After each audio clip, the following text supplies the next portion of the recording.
Hey guys, welcome back to another Astro Reels. It's been a minute, not gonna lie, but it's my pleasure to read for you. And today we're gonna pick up with Virgo. So Virgo, you're the one who's been waiting for a while. But as you guys know, these readings are timeless and signless, so you don't actually have to have any specific Virgo placements for these messages to be for you. And you don't have to be watching this video at the time that it is being published for the messages to be for you. If they resonate, then hey, maybe they're for you, but of course, use your discernment. God bless. Filter that through your intuitive system, connect with your higher self, and make that decision for yourself. If it resonates, then there it is. And if it doesn't, I would invite you to take a step back, back pocket it, boop, boop, and then come back a little bit later to see whether you're able to recognize the messages once they've had a chance to become more solid. Now, I do want to reach out and say that the last one I believe that we did was Leo, and I just looked back at that title, and it was something like, oh, your roadmap for the next 3 to 8 months. So some of you already know I go back and rewatch all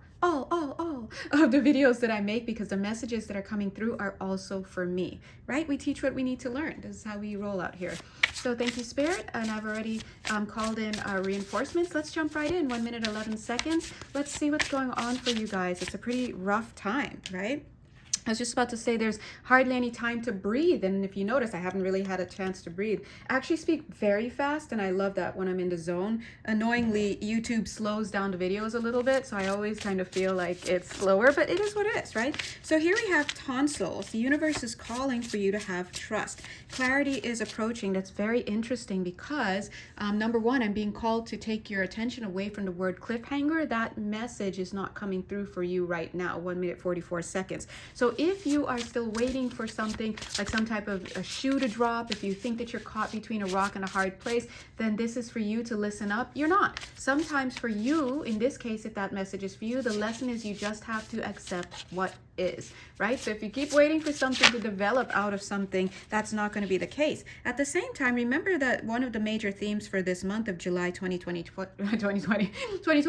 July 2024 is stillness, right? We also, and part of that message of stillness is coming, the subset message, a subsidiary message of knowing when to talk. Now, if you remember back in one of the July 2024 readings, I did put out 2 of them. One was energy healing and some messages, and the other was card reading and messages, and of course energy is in there as well. But the message was that only around maybe the 3rd week, about 4 days in the 3rd week, will you really have an opening to actually speak with meaning. Now, I don't want to say speak with meaning in a sense to say that whatever you have to say during the rest of the month has no meaning, but that's actually not it at all. What it is that we're changing so fast, we're shifting so quickly. Energetically speaking, we just came off of a portal around the 7th of July. I don't know if you guys felt it. I'm very sensitive, even just to be honest, like the moon, that portal days, solar eclipses, lunar eclipse, all those things knock me out. So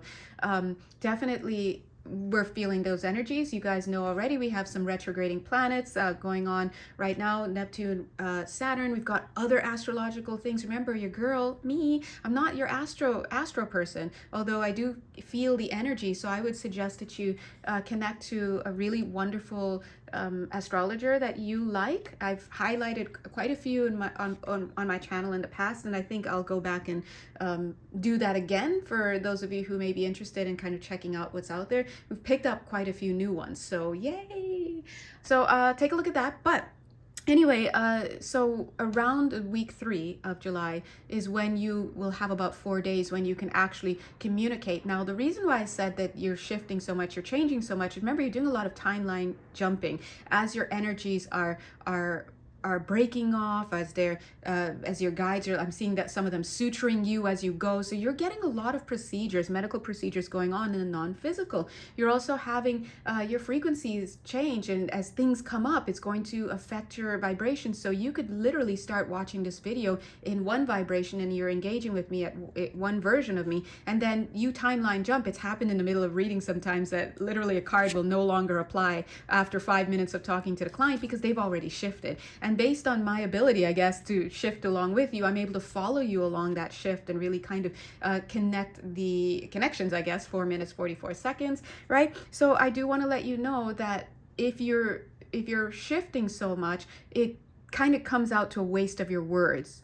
right? Because you're already, by the time you get an answer from someone, you've already shifted into a new vibration. So do your best this month to get still. Use that quiet. And another reason why you need to be still, Virgo, or whoever you guys are, because these are collective readings, is because there's some subtle energies that are coming in for you, and things that are welling up within you that are coming out, and not only to be noticed, but some things to be released. It's very easy to notice the big heavy things like, oh, I'm angry, right? But what about the little things, the little nuances, the little whispers from spirit that are trying to get noticed, but they can't get noticed amidst all the other stuff? Somebody here is having pain in their right foot. If that's you, then I'm having pain in my right foot as well, but again, so messages are always for me, but then I have people sliding into the DMs to kind of be like, that's me too. So if you're having pain in your right foot, especially also if it extends to the calf, which it doesn't for me, they're also acknowledging the left shin for some of you. You guys have to empty out your baggage, they're saying. And they're specifically talking about in the lower part of your body. So think about the calf muscles. Think about the ankles. Lots of father issues around those ankles. I'm seeing people, the energies you've got there about 8 years old, right? Because we're feeling into the collective, so I can feel you, right? I just felt a man, masculine energy. As I look down, 6'6", you'll know who you are. God bless you. You're being you should know based on a conversation we had. You're coming through with a 6'6". For you in particular, pay attention to some family issues, father issues that are coming up in the shins, around the ankles. You're already getting the guidance to shake it out, do your stomping, all that. But it's not just for this person, right? It's for other people. But that was just a quick shout out. Also for somebody here, if you have a watch or some type of timing that's been catching your attention, I'm seeing that on the left hand in the wrist area. You've got some this is a complex energy, but you've got major decisions to make. You're going to have some really great energies coming through for you, ancient / primordial / grandmother energies coming in to assist you with making those decisions coming up. It does have to do with business. If it's not business for some of you, it has something to do with contracts, things like that, but it really does have an entrepreneurial bent to it. So you listen up for that. These are energies that are coming up, and some of you are very, very good and adept at sensing energies. You're outside and you just feel the wind blow a certain way, and you already know who's coming to town in about 2 weeks. You know what that's going to be about. You know what you have to do. And then others, and understandably, maybe you've just got so much going on, or you just haven't honed the ability to be as sensitive to incoming energies, or even energies that are hanging out in your field. So you may be missing the consistent messages that are coming to you, and so you want to make sure that you remain open and do the best that you can by keeping the channels open. The next message that they're coming through with for I guess a lot of you here is the sleight of hand energy. So Virgo energy, remember, we're reading for you, but again, these are collective energies. Watch for sleight of hand. Look at my hand. It's like sleight of hand energies. So whenever I feel sleight of hand energies for people, it gives me a little bit of a trickster energy that they may not be aware of, and usually it has to do with them. They may not notice that, oh, that's an aspect of me. Sometimes it's a past lifetime aspect that's coming up to be integrated, or sometimes it could be referring to an approach that you're taking to something. But of course, our first go-to is like, who's being a trickster around me? It's not necessarily always outside of you. And if it is outside of you, then you know me on this channel, we always say lick your wounds, but then look in and look at where it's reflecting back to you. Just because you cannot see that reflection back to you does not mean it doesn't exist. Absence of evidence is not evidence of absence. It's actually an invitation to inquiry, to go a little bit deeper. As I said, invitation to inquiry, I felt my left ear pop. So some of you, the reason why you're not getting these messages yet is because you're still in a certain, they're saying genre for some of you. Some of you, you're still, gosh, I'm trying to translate this word, but let me translate it. Moseying about, hanging about, no, knocking about is what I would remember. I'd hear growing up, knocking about with like lower energies, seedy places, people who aren't really for you. You cannot receive what's for you, not because it's not being sent to you. This is not a Lieutenant Dan moment. We're all blaming God. It's not that it's not being sent to you. Shout out Gary Sinise, right? It's because you haven't created the conditions within your energy field to notice it, to perceive it, let alone to receive it, right? If the energies are too dense, you're not going to be able to accommodate the more gentler energy. So sometimes there's a gentler energy that is designed to work for you. Boom is a one thing. I was going to say work with you, but I heard work for you as well. But it's not the right time because the energies are too dense in the collective field. So this is a really great time this month to really empty out a lot of our stuff, do a lot of self-reflection. We've been being in mindfulness mode for quite some time, right? Quite some time.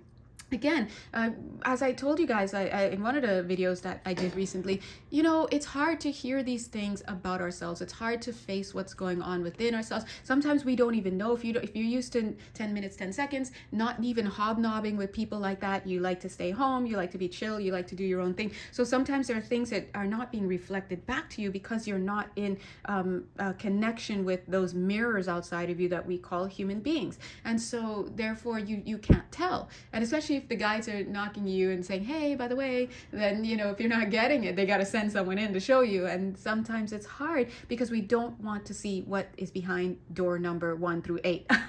Just kidding. We don't want to see what's behind those doors. That's why we put the doors there in the first place. But the thing about that is you're still running on a system that has these things there, but you don't even know that it's there because you haven't looked. And so one of the ways to break down the resistance, I would say, is to just allow yourself to create the space to receive information about yourself without judging yourself. Give yourself a way to hear the hard stuff, and trust me, it's hard. I'm talking fetal ball hard. Fetal ball in the middle of your closet that is buried deeply somewhere in your room. I don't know how many closets do we have, but you know, give yourself the chance to hear that, and give yourself the chance to lick your wounds. Sometimes we don't give the chance to lick wounds, and I totally understand because you don't have the chance to co-regulate. Co-regulation is so important. So if you find yourself alone a lot, you may just not have anyone to touch. You may not have anyone to bounce things off of. You don't have that gentle voice. And I think a lot of times people in partnership have that and they don't realize it, right? And then again, there are people in partnership who don't have that and they do realize it. So it goes to show you, no matter whether you find yourself in solitude or whether you find yourself in partnership, the question is going to be the same. Do you have a safe space to co-regulate? Number one. Number two, do you always need to co-regulate on something? And in a sense, yeah, why not? Man is not made to be alone. But just because you cannot co-regulate with something doesn't mean that you shouldn't attempt to try to self-regulate, that you shouldn't attempt to, find different tools and cognitive tools, or just put as my guide said one time, put yourself in the path of healing. I was like, which way to go? But anyway, that's another conversation. But they said it. You know, it's when the guides talk, they just say it very easily, like, wake up. It's time to go to work. Or something, and you know, you're expecting bells and whistles. So then they say stuff like put yourself in the path of healing. I'm trying to be out here like, can you break that down? I need examples. Set A, exhibit A, B, C, D, E, F, G, a prezi, something. But no, that's the moment when we seek not to be understood, but we seek to understand. Like, okay, thank you. You know, it's like going to the Dalai Lama. I don't know how you guys feel about him. Yes, no, maybe so. It's irrelevant, right? Assuming that the Dalai Lama is someone who is held in high esteem for you. Imagine going to the Dalai Lama, which you have to wait months to even be able to appear before. Then you ask a question. If you're even able to still ask that question that you thought was so important for the last 8 months, and now you're here and you can barely get it out because it's like, oh, okay. And then he just says something like, go home and hug your mother. And you're just like, what? You're like, no, you don't get away from this conversation with that kind of answer. You need to spell it out. But in that moment, you're not going to say that. You're just going to be like, okay, you might be a little bit mad inside, but you'll take it and you do what? You go back home and you consider it. And you're going to consider it the whole way once the anger gets out of the way over the amount of money you spent on the trip, right? But anyway, that sounds oddly specific, but I've never gone there. But you see what I mean? So this is a time where it's built in for you to have things naturally be triggered to come up, and for you to sit and create the conditions for you to safely have these conversations or these revelation sessions with yourself. 14 minutes, 14 seconds, calling in spirit, getting angry and understanding no one in spirit's going to leave you and abandon you because of this, right? It's just the lack of love and judgment and acceptance and creating the space for this kind of expression it's the lack of that that keeps us out of the room that we need to enter into to see, right? Anyway, look, your dreams are within reach. Dig deep and finish strong. A project or idea has left you feeling dry. A fresh start is needed. Speaking of reboot, this is us getting ready to be consumed by the fires of Leo. Let's go.